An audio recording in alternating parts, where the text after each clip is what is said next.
Iborat 5 xona plus oshxona bo'ladi. Hozirlar kirib polni obzorni qilib beraman. Kirganimizda bitta katta oynasi bor, ko'rishingiz mumkin. Xo'p, o'ng tomonimizda kuxnasi bo'ladi. Kuxnasini yangi mebellar qilib qo'yganmiz, ko'rishingiz mumkin. Olti xonami? Olti xona ekan, panoramli oynalar. Xo'p, chap tomonimizda bitta katta zal bo'ladi. Mana buni ko'rasizlar, televiziyalarning chiroyliligini gap yo'q lekin bor. Xo'p, endi bu yerda bitta detskiy xonamiz bor. Ko'rishingiz mumkin, detskiy xonamizni o'zini xohlanadigan joylariga ega. Pastda sanuzelimiz bo'ladi. Birinchi etaj sanuzel bo'ladi bu yerda. Ko'rishingiz mumkin.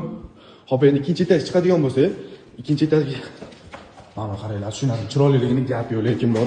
Chiqqanimizda chap tomonimizda bitta spalnimiz bor. Ko'rishingiz mumkin, o'zini xohlanadigan joylariga ega. Xo'p, bu yerda bitta detskiyimiz bor. Ko'rishingiz mumkin. Hammasi mo'ysha bo'ladi, akkuratna bo'ladi qilingan, uzun hammom ketgan bu yerda. Xo'p, bu yerda yana bitta xonamiz bor, ko'rishingiz mumkin. Bu yerda yana bitta xonamiz bor. Xo'p, o'zimizning balkonimiz ham bor, ko'rishingiz mumkin. Balkonni juda chiroyli. Bu xonadonni sizlarga 114 ming dollarga beraveramiz.